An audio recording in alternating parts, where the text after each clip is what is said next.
Hello everyone, and welcome back to my channel. My name's Arcus, and today we'll be going back to the basics with a simple Copic Marker speed paint.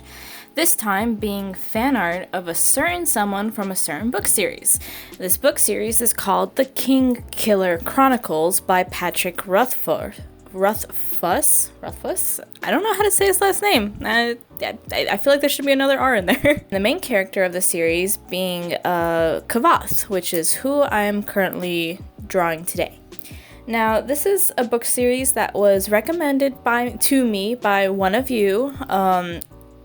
I'm sorry, I'm probably gonna mispronounce your name, but it's artcuscreations. You'll see the comment on the screen, it's there.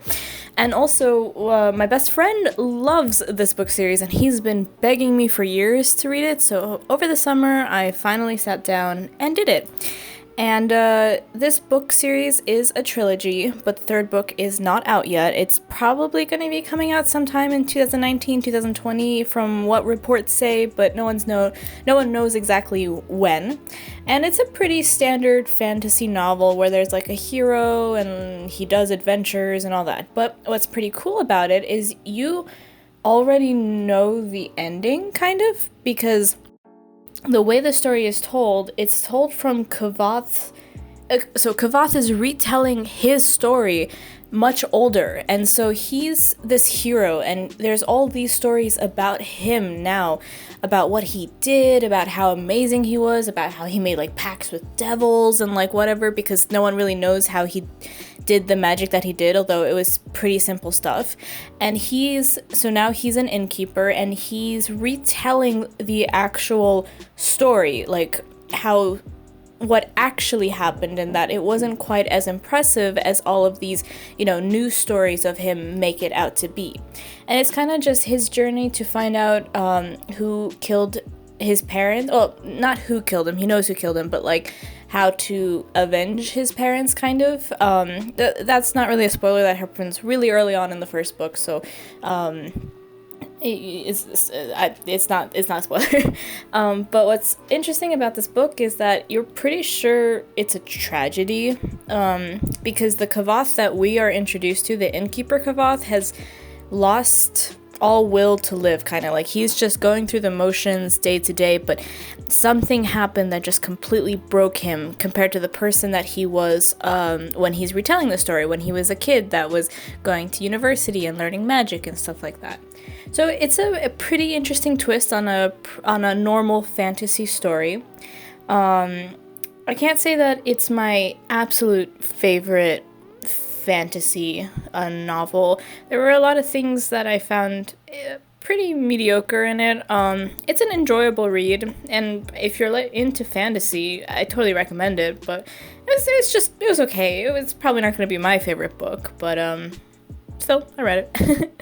And I honestly will probably read the third book as well when it comes out, just because, I've gone through 2 books, might as well make it through the third, just to I am curious to see what exactly happened to kind of destroy him so severely to the point where he is today. And so Kvothe is an interesting lead, like a protagonist, because he's not really, so he's kind of a genius. He's amazing at everything, but he's not necessarily has a lot of physical prowess. He's just really mentally smart. And then he's also a musician, so he's constantly playing his lute, his traveler's lute, because his family was a traveling gang of people called the Edmaru. That's the name of his people, and they just go around and do plays and music for townspeople. So he knows he's a musician, and he really lives for his lute. And so this drawing in particular, you know how I mentioned that my best friend really loves this book series? Well, I actually drew this for his birthday, and I just, filmed myself drawing it.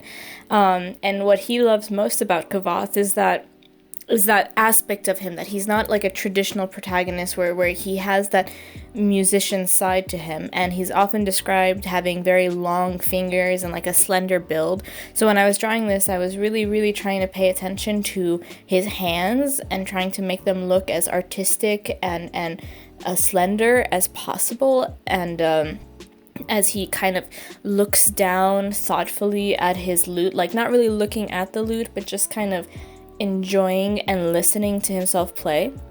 Now, something in the first book that happens is Kvothe spends some time in a forest, like a year or something. It's a long time where he's just kind of alone in a forest, and he's really lonely, but he has his father's lute, so he spends the time making songs that there's no words, it's just music, and they're titled things like the water running over stones, or like the leaves rustling in the wind. It's just like musical interpretations of what he thinks those sounds sound like.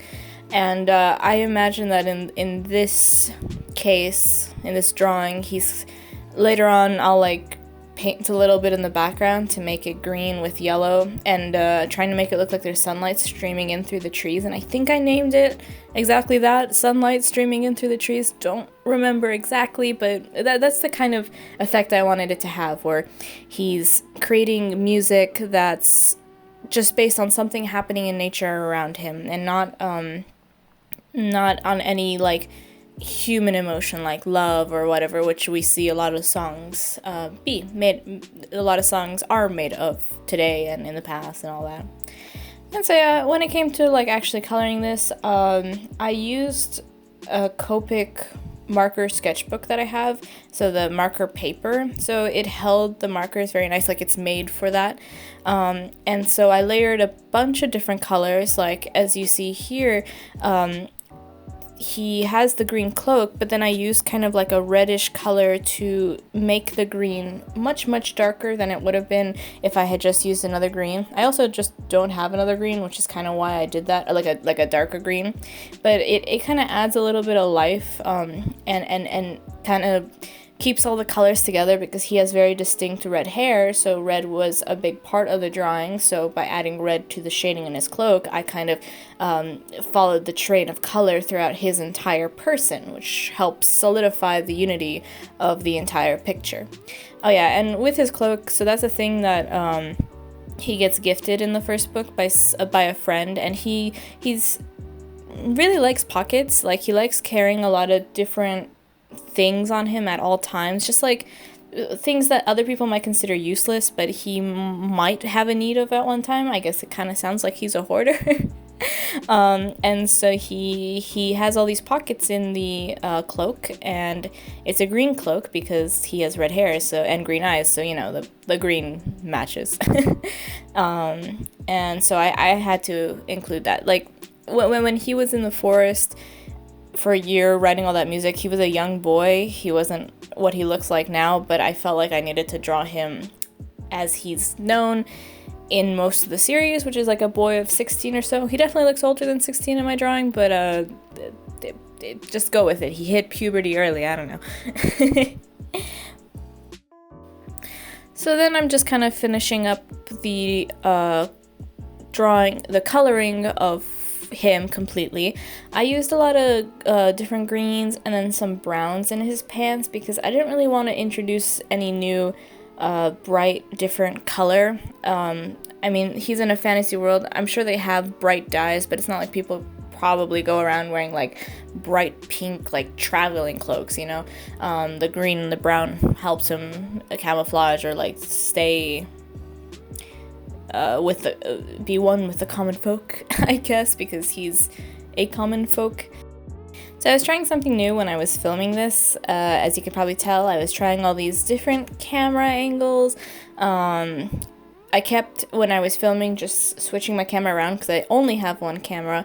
So they all, like every couple minutes or so, every half an hour while I was doing this, I would just change the angle. And I hope that's not too, like, jarring in my editing.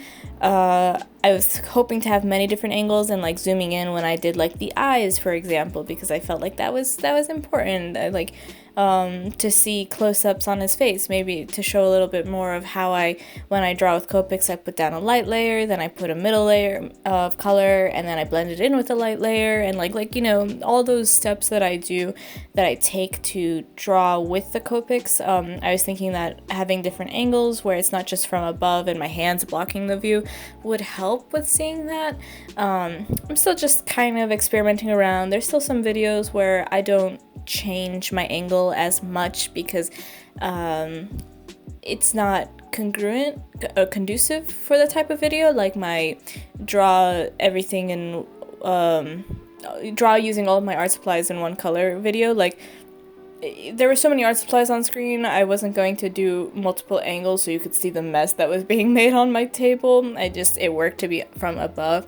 But in this case, when it's just simple like this, I thought it'd be fun to try something new, and I hope it came across that way and that you like it and that it's different. I like it, so I'm gonna try to keep doing it when it makes sense to do it. But yeah, if you have any comments or any critiques on the video aspect of it, please let me know. You know, comment down below or email me. My email's in the description of the video. Just to, you know, help me get better as I continue on this YouTube journey.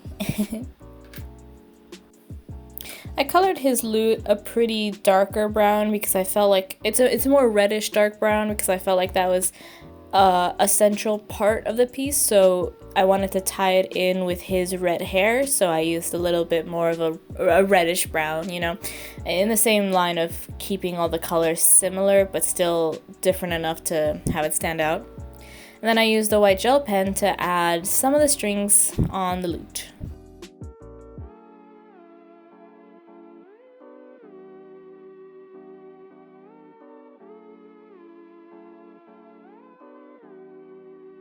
And then came my big mistake. Kids, always, no matter how lazy you are, test your supplies with each other. Because as I mentioned before, I was using marker paper, and then I was thinking to myself, like, I don't really want the background to stand out a lot. I wanted to kind of just have the hint of like sunlight streaming through some trees, but not to be fighting for the attention of the viewer, because I wanted him to be the main focus. So I didn't have a light enough green to accomplish that. So I took out my watercolors, and boy, does this paper just not like watercolors. It buckled immediately. It was tearing all over the place. I really should have tried it on another piece of paper, and then I didn't. And then when I realized what was happening, it was kind of too late to fix it. And plus, again, I wanted there to be a background, and I didn't have a light enough green. So what I was like, you know, it'll add texture. It's just texture. We're just gonna go with that word. But yeah, it's not the greatest looking thing. So always test your art supplies together. It's just don't be like me. And finally, I added some final details with the white gel pen to make it look like there's particles in the air that happens when the sunlight is streaming. You'll see like little dust and stuff, and I hope you liked my drawing and this video, and I'll see you guys next week. Bye!